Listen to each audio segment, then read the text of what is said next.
Hello, it's Gavin Hannah at Tenant Team. We've just settled a case for one of our clients, and I thought I'd just give you the sort of brief rundown, which will give you an idea of how difficult it can be for people to deal with these cases on their own, because quite often you'll see that landlords will suggest that you can go through their process. You don't need to instruct a solicitor, you don't need any help. You can use their complaints process to get your issue resolved.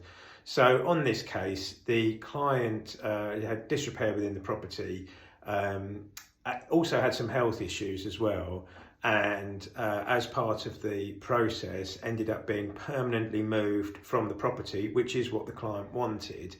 But in conjunction with that, their first offer that we received in terms of compensation was £475.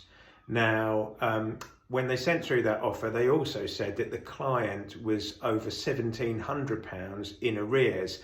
Now, we spoke with our client and understood that there'd been some confusion over the rent arrears because the client had moved from one property to another. Payments hadn't been allocated correctly by the landlord, and so she believed that she wasn't in arrears at all. So this offer was made in April, £475, but that wouldn't have been paid out to the client. It would have been paid off the arrears. The client would still have been left owing sort of over £1,200 in arrears.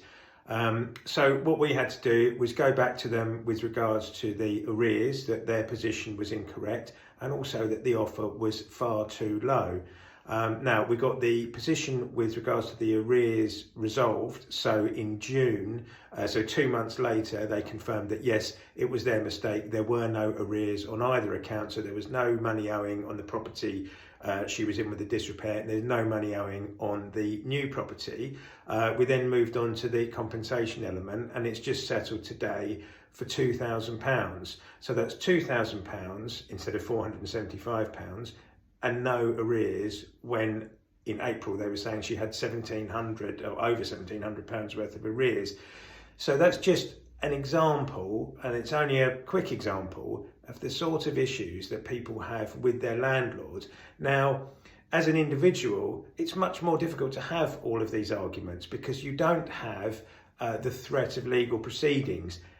We were at the point in this case of issuing court proceedings. The client had agreed we could issue court proceedings.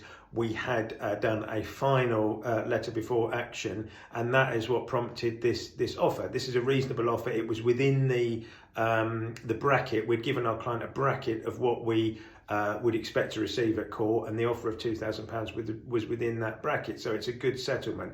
But it's just an example of the difficulties you can have as an individual trying to deal with landlords on your own or through their complaints policy. I'm not saying don't sort of attempt it, don't start your claim in that way, but if you come up against a brick wall, or if you've got an offer that you just don't think is reasonable, then speak to us, and if it's reasonable, we'll tell you that it is. We're not going to take something on if we think you've already had a good offer, but if we don't think you've had a good offer, or if you're having other problems, for instance in this case a problem with the arrears, then we'll be more than happy to take a look at it for you. So you can contact us. The details are below, come through the website or WhatsApp or the telephone number. Okay, thanks very much.